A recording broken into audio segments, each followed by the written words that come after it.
Hey, what's up? My name is Ben Emanuelson, and I want to do a quick video on some of the automotive work I've done for the last year.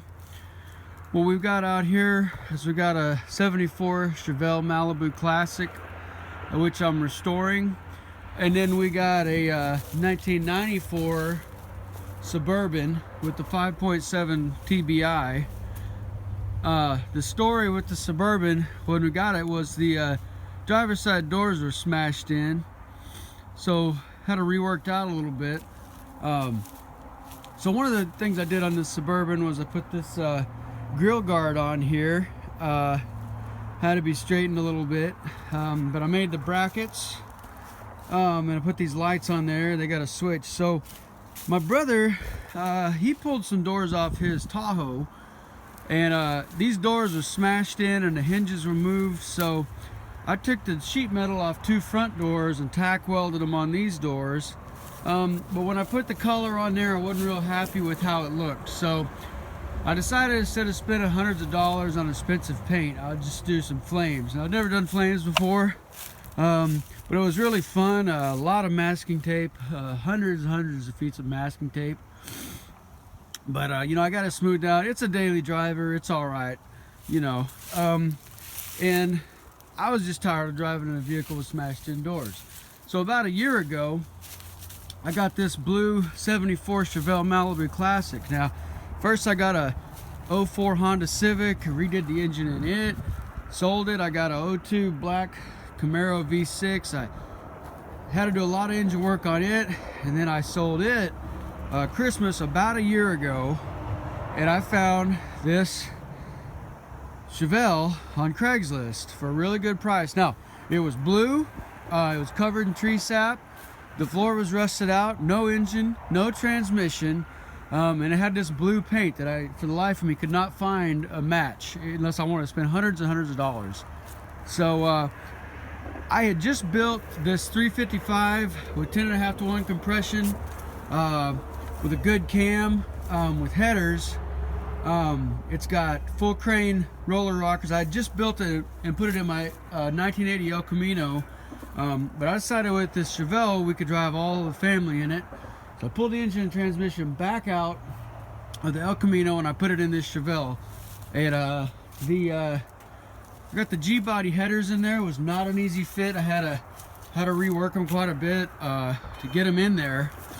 And I believe I got the G-body radiator in here right now too. I had to rework that.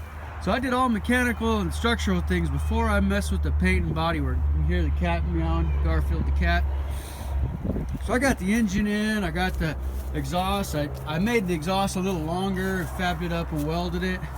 I would start the engine, but it's really cold out today. But we got a Holley 650 double pumper on there, which I've been all through.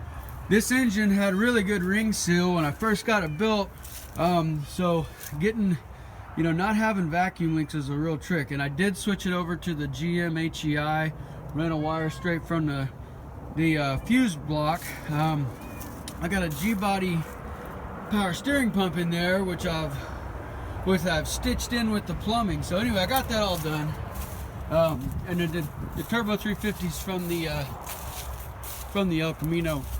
So I went in here in the floors, I cut out all the rusted metal, I got new metal, I fabbed up new floors, and I got that in there. So the floors are really more solid than they were stock. I did that. I did the new back deck in here we got good speakers hooked up to the radio. And I'll show you these seats when I get around to the other side. I was thinking about what kind of seats I want to do. I was going to go with the cheap plastic ones, but ran across these other seats that are really comfortable, so I went ahead and decided to put those in there. But I had to fab up some brackets out of aluminum and sheet steel. So I got one of them done. I haven't got the other one done yet, but it's solid. And you can see the seats recline back, which I like. It's not a feature Chevelle's ever came with stock. So if the wife's in the car, she wants to take a nap when we're on the road, or vice versa, it works. So that's a feature I'm glad to have. And of course, I'll probably alter the color of this seat when I'm done. So I was thinking about keeping it with like this Richard Petty blue, and I decided against that. And I've seen these cars in red, and I decided I like red, so went ahead and go with the red. So I'm painting it basically one panel at a time.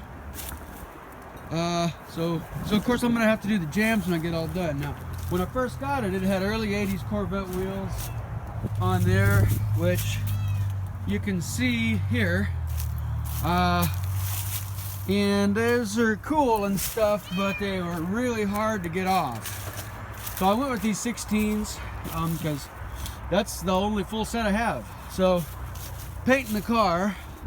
Oh, the engine bay was all rusted real bad when I first got it, and so I cleaned it all up and repainted the whole engine bay. So painting the car, start across the front. Well, I color sanded the whole car. I actually polished the paint when I first got it. I color sanded the whole car, and then I sanded it with 400 to smooth it all out. I started across here with the front. Now, I used to have a 73 Laguna, which it needed a lot of work on the inside, and I needed money, so I sold it. But I got this one. So then I went ahead and you know, painted the hood, painted this fender. Now when I get done painting this paint, I'm gonna color sand it all and polish it out with 1500, 1000, 2000. I'm gonna polish the paint and look like glass when I'm done. This body on this car was real straight, which I'm real happy about. Painted the roof. Needed a little body work along here. We'll try to get a good shot of that, how that turned out. So I've got that all looking good. Went back here, painted the trunk lid. Now you see I get some overspray on the windows. That's because I'm doing a low budget paint job. Now I've been doing this paint in December, and you only have so much time to work outside. You can see this is the Oklahoma woods. You don't have time to mask everything off. I don't have the money to spend on a whole lot of masking tape, so it's better. I'm just gonna go back here. I'll get this all off with chemicals and razor blades, so that's not a problem. So again, I did some work all up along here, got that looking good. Now this back quarter panel needs a lot of work. I don't know exactly what happened to it.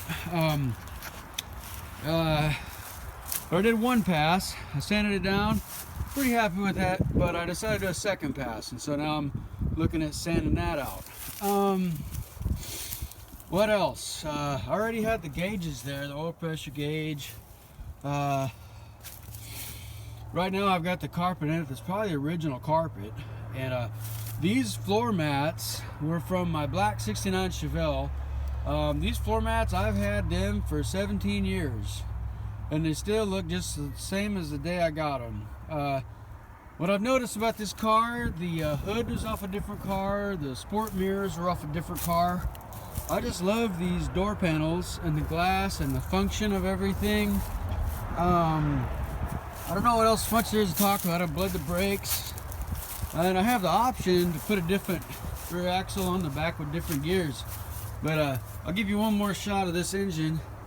It's looking pretty clean.